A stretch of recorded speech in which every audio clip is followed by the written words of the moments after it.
പലയിടങ്ങളിൽ മഴ തുടർന്നുകൊണ്ടിരിക്കുന്നു. രാജ്കുമാർ കൂടി ചേരുകയാണ് കൊല്ലത്തെ മഴയുടെ വിവരങ്ങൾ നൽകാനായി. ഇവരെല്ലാവരും ഈ കണ്ടെയ്നറുകളുടെ പുറകെ പോയതിന്റെ തിരക്കിൽ നിന്നുകൊണ്ടാണ് മഴയെക്കുറിച്ച് നമ്മളോട് സംസാരിക്കുന്നത്. രാജ്കുമാർ, കൊല്ലത്ത് ഒരു ഭാഗത്ത് ഈ കണ്ടെയ്നറുകൾ ഉണ്ടാക്കുന്ന ജോലി, മറുഭാഗത്ത് മഴ. കൊല്ലം ജില്ലയിൽ ആകെ കാലവർഷം എങ്ങനെയാണ്? പ്രത്യേകിച്ചും ഈ പുനലൂർ ആ മേഖലയൊക്കെ ഉണ്ടല്ലോ, മലയോര പ്രദേശങ്ങൾ, അഞ്ചൽ, പുനലൂർ, അവിടെയൊക്കെ പത്തനാപുരമൊക്കെ, അങ്ങോട്ടേക്കുള്ള ഒരു സ്ഥിതി എന്താണ്?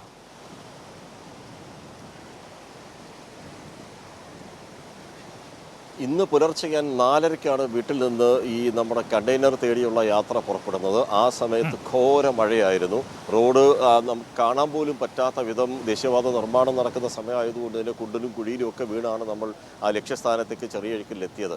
ആ ചെറിയഴിക്കൽ എത്തിക്കഴിഞ്ഞപ്പോൾ ചെറിയ ചാറ്റലുണ്ടായിരുന്നെങ്കിലും പിന്നീട് അത് ശാന്തമായി. അതിനുശേഷം ഇങ്ങോട്ടേക്ക് വരുന്ന വഴി, അതായത് അവിടുന്ന് ശക്തികുളങ്ങര ഈ ഹാർബറിൻ്റെ സമീപത്തുള്ള പ്രദേശത്തേക്ക് വരുന്ന, ഇപ്പോൾ നമ്മൾ നിൽക്കുന്ന ഈ സ്ഥലത്തേക്ക് വരുമ്പോൾ ചെറിയ ചാറ്റൽ മഴയുണ്ടായിരുന്നു. പിന്നീട് ഇപ്പോൾ ആ മഴയുമില്ല. ഇപ്പോൾ ശക്തമായ കാറ്റടിക്കുന്നുണ്ട്, മഴ കുറഞ്ഞിട്ടുണ്ട്. അതേസമയം കിഴക്കൻ മേഖലയിൽ വന മേഖലകളിലും മറ്റും നല്ല മഴ പെയ്യുന്നുണ്ട്. ഒരു ഉരുൾപൊട്ടൽ സാധ്യതയൊക്കെ ഉള്ളതൊക്കെ സാധ്യത വളരെ കൂടുതലാണ്. നിലവിൽ ഈ കൊല്ലം ജില്ലയിലുള്ള അച്ചൻകോവിലാറ്, കഴുതുരുട്ടിയാറ്, കല്ലടയാറ്, അത് പള്ളിക്കലാറ് തുടങ്ങിയ ഈ നദികൾ, ഇത്തിക്കരയാറ്, അങ്ങനെ ഈ 5 നദികളിലെയും ജലനിരപ്പ് അങ്ങനെ ക്രമാതീതമായി ഇതുവരെ ഉയർന്നതായിട്ടുള്ള ഒരു അലർട്ട് മെസ്സേജുകളൊന്നും വന്നിട്ടില്ല. പക്ഷേ ജാഗ്രതാ സന്ദേശങ്ങൾ ജില്ലാ ഭരണകൂടം നൽകിയിട്ടുണ്ട്.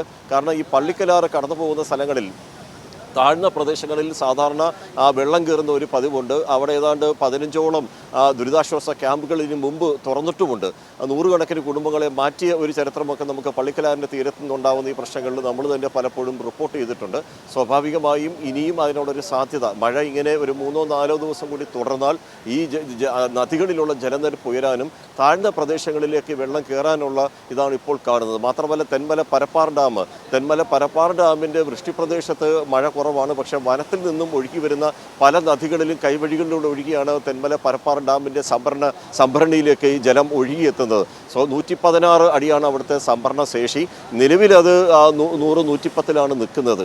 അത് ഇനി മറ്റു വനമേഖലയിൽ മഴ തുടർന്നാൽ, 3-4 ദിവസം തുടർച്ചയായി മഴ തുടർന്നാൽ ആ സംഭരണിയിലേക്ക് ജലനിരപ്പ് ഉയർന്നാൽ സ്വാഭാവികമായി ഷട്ടർ തുറക്കേണ്ടി വരും. ഷട്ടർ തുറന്നാൽ കല്ലടയാറ് നേരെ ഒഴുകി വരുന്നത് മൺട്രോത്തുരുത്ത് ഉൾപ്പെടുന്ന അഷ്ടമുടി കായലിലേക്കാണ്.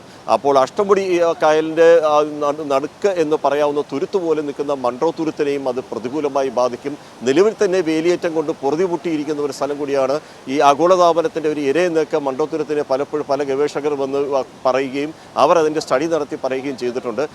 നമ്മുടെ കുട്ടനാട് പോലെ തന്നെ ഭൂനിരപ്പിൽ നിന്ന് താഴെയാണ്, അതായത് കടൽ നിരപ്പിൽ നിന്ന് സമുദ്രനിരപ്പിൽ നിന്ന് താഴെയാണ് മൺട്രോത്തുരുത്ത്. സ്വാഭാവികമായി അവിടെ വെള്ളം കയറാനുള്ള സാധ്യത. അപ്പോൾ ഇതുപോലെയുള്ള ആശങ്കകളാണ് ഇപ്പോൾ കൊല്ലം ജില്ലയിൽ നിൽക്കുന്നത്.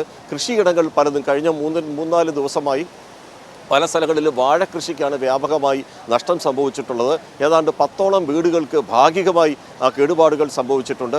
വാഹനങ്ങൾ, ഈ വലിയ കമാനങ്ങളും ബോർഡുകളും ഒക്കെ വീണ് വാഹനങ്ങൾ തകർന്നിട്ടുണ്ട്. ഇന്നിപ്പോൾ അല്പം മുമ്പ് ഞാൻ ഇവിടെ നിൽക്കുമ്പോൾ തന്നെ ഒരു ഫോൺ സന്ദേശം വന്നിരുന്നു. ഒരു വീടിൻ്റെ പുറത്തേക്ക് ഒരു തെങ്ങ് മറിഞ്ഞ് വീണിട്ടുണ്ട്. ആ തെങ്ങിൽ ആ വീടിന് ഇപ്പോൾ കേടുപാടുകൾ സംഭവിച്ചിട്ടുണ്ട്. അത് റിപ്പോർട്ട് ചെയ്യണമെന്ന് പറഞ്ഞ് സങ്കടത്തോടെ ഒരു വ്യക്തി നമ്മളെ ബന്ധപ്പെടുന്ന ഒരു സാഹചര്യവും ഉണ്ടായി.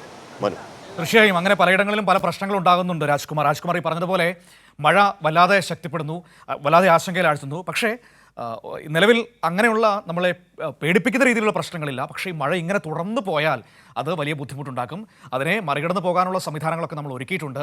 ആശങ്കകളില്ലാതെ നമുക്ക് മുന്നോട്ട് പോകാം എന്ന് മാത്രമേ എനിക്ക് പറയാനുള്ളൂ.